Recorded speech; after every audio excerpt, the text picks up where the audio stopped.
Hi, guys. This is Liz with Gaia's Wounded Healers podcast, and I'm here today with Pepper and Bree.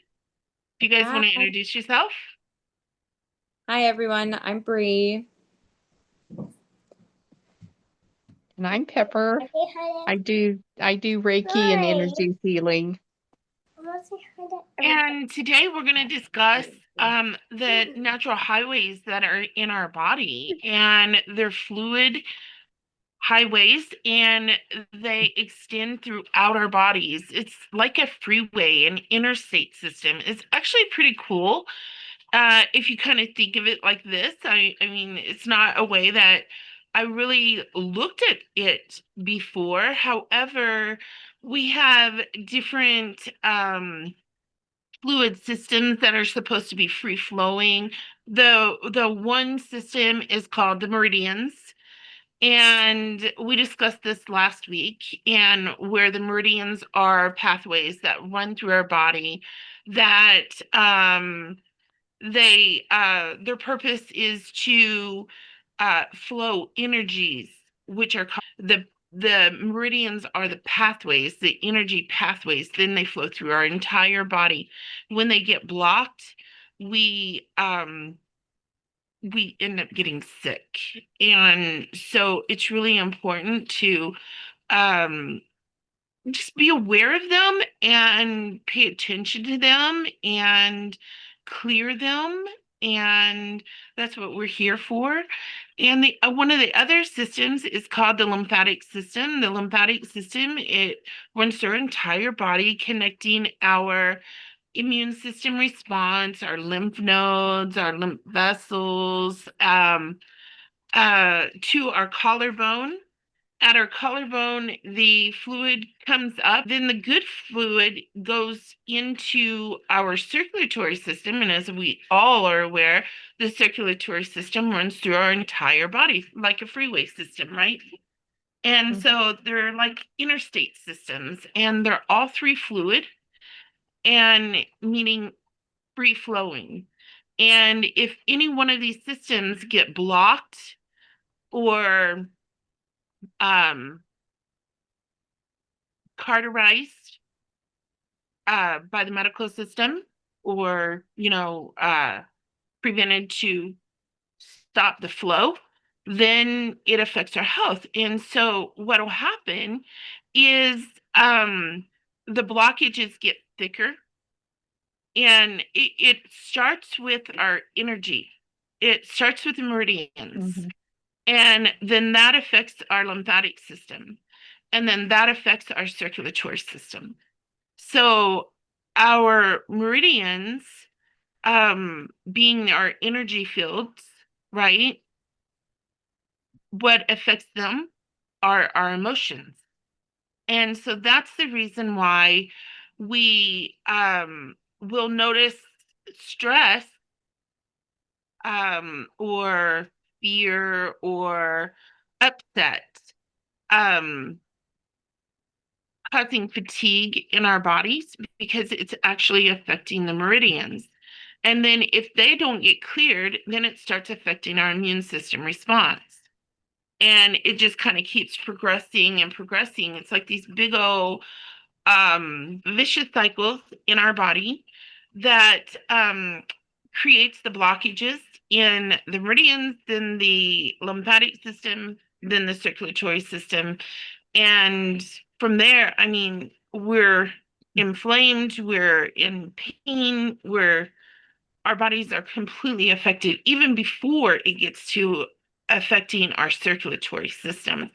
So, consequences of these vicious cycles not getting cleared, or interstates not getting cleared and causing these vicious cycles, are the fluids get thicker, and it causes knots in the interstates, which blocks the flow in the interstates, in the systems. And it happens in all three systems. And so a lot of people, they don't really understand this at the emotional level or anything like this. They don't really understand it at the immune system response level, and then all of a sudden, hey, I've got high blood pressure. That was me a long time ago before I became aware. I did not, until I started doing all this research, I didn't understand it. But then I started becoming aware, and so that I could start to heal myself. And now I really take care. So whenever I have an emotional or mental like upset, I'm like, oh, wait a minute. I might not want to say yes to this. I might want to go ahead and just say no to this and just keep my peace as much as possible. And yeah, so that's what I wanted to say about the interstates. But the blockages will actually put pressure on the nerves, and then we start having nerve pain. It puts pressure on the muscles, and then we start having muscle atrophy. It starts making leaky gut problems in our gut. It is the beginning of everything. It's at the emotional level. So the best way to protect yourself is to be happy. And I kid you not, that is like a form of protection. Laughter. Laughter creates endorphins, and just um the cortisol part, I was talking about that in one of the previous episodes, how cortisol creates it's a stress hormone, and it creates inflammation. And then that's what affects our immune system response, right? It affects the lymphatic system. So the best way to stay healthy is to be happy and stress-free. Now, this is not a stress-free world, and that can sometimes be very hard to do. And so we have to take care and do things that can promote clearing in our body.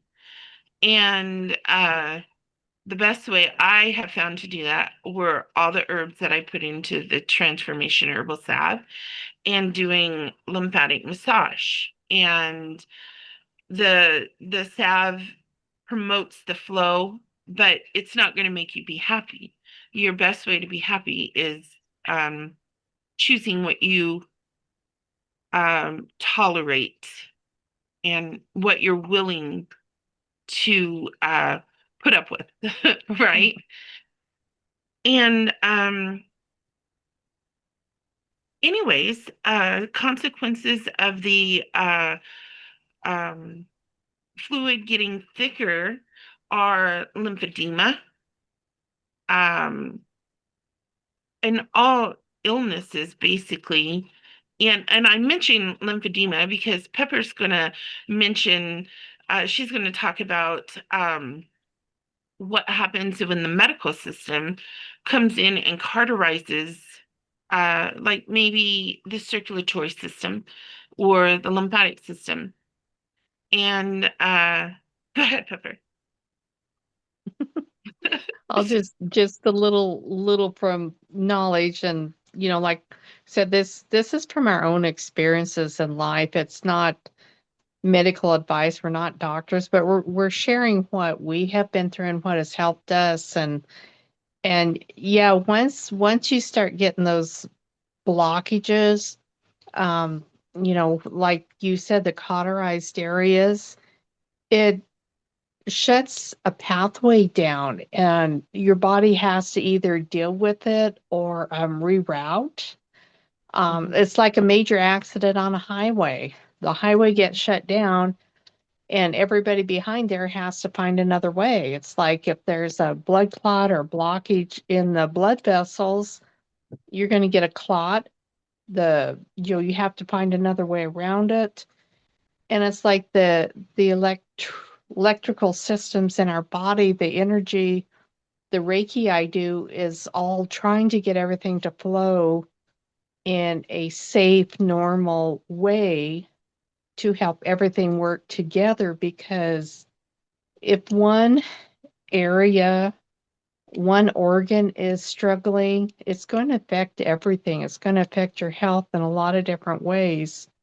And it's like the electricity in your house. If there's something wrong with the wiring, it's going to mess up the whole system in your house.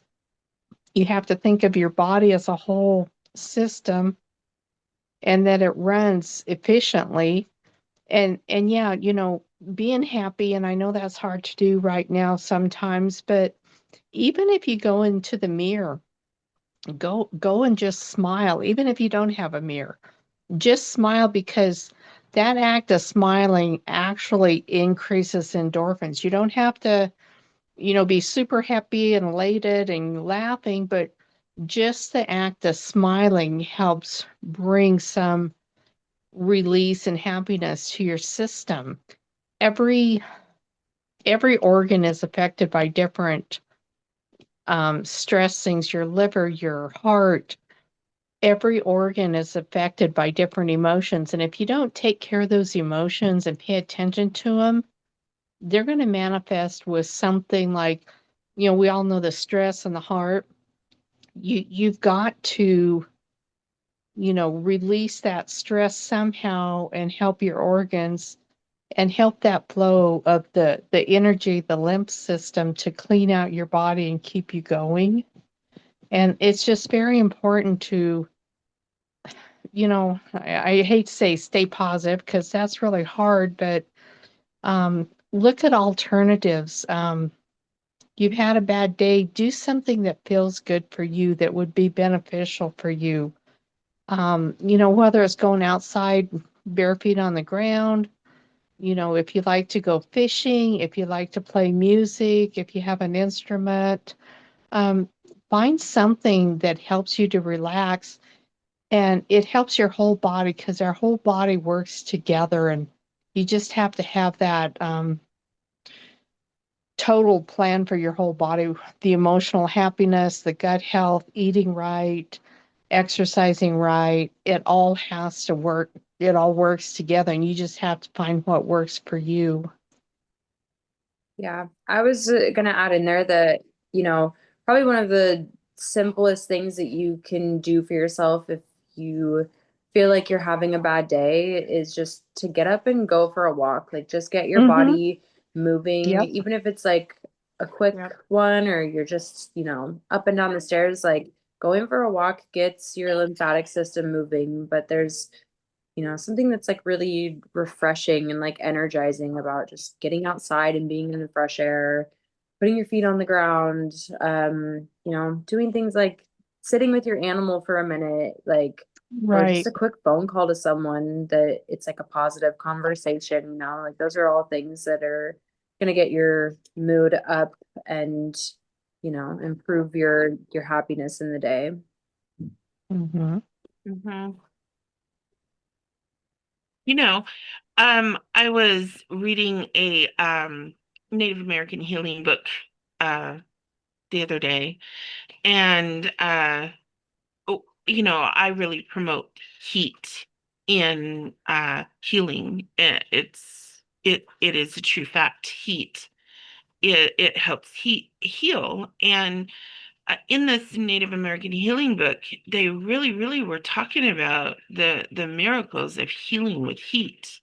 Mm. And that's the reason why they do the sweat teepees Sweat and Mm-hmm. lodges. the sweat lodges and stuff like this, breathing the heat and feeling it. It's just amazing. Heat is an incredible way to help thin the thicker fluid.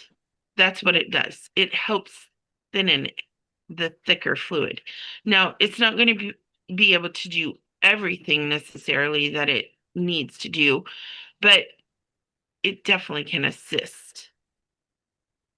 Yeah. I know when I attended, used to do a lot of Lakota sweat lodges and the sun dances, and it's a combination of like fellowship and prayer and sweat, and respecting your elders, respecting the land. and it all works together for your body to heal. And I think we've got plans to do a breath work podcast coming, but the breathing, your body needs that oxygen and you have to breathe right and have some good breath work. And that help changes your attitude and everything. But the sweat lodges are great because we do the sage and the fires. And you were talking about the I